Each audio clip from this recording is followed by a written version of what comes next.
Я к вам пишу, чего же более. Что я могу еще сказать? Теперь, я знаю, в вашей воле меня презрением наказать, но вы, к моей несчастной доле хоть каплю жалости храня, вы не оставите меня. Сначала я молчать хотела, поверьте, моего стыда вы не узнали бы никогда, когда бы надежду я имела хоть редко, хоть в неделю раз в деревне нашей видеть вас, чтоб только слышать ваши речи, вам слово молвить, и потом все думать об одном и день и ночь до новой встречи. Но, говорят, вы нелюдим, в глуши, в деревне все вам скучно, а ничем мы не блестим, хоть вам и рады простодушно. Зачем вы посетили нас, в глуши забытого селения я никогда не знала бы вас, не знала бы горького мучения. Души неопытные волнения смирив со временем, как знать, по сердцу я нашла бы друга, была бы верная супруга и добродетельная мать. Ругой.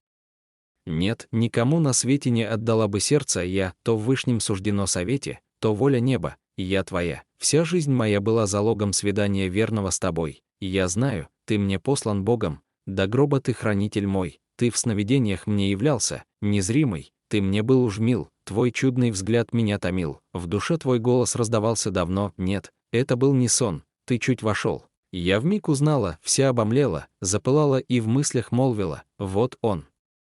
Не правда ль?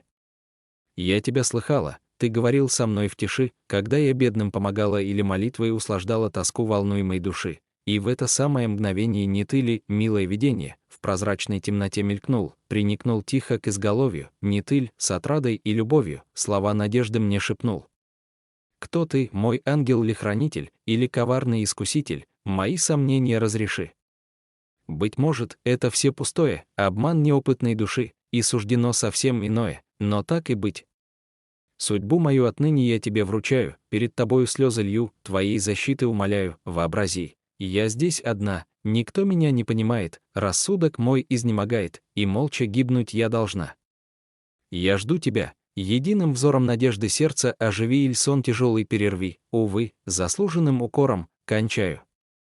Страшно перечесть, стыдом и страхом замираю, но мне порукой ваша честь, и смело ей себя вверяю.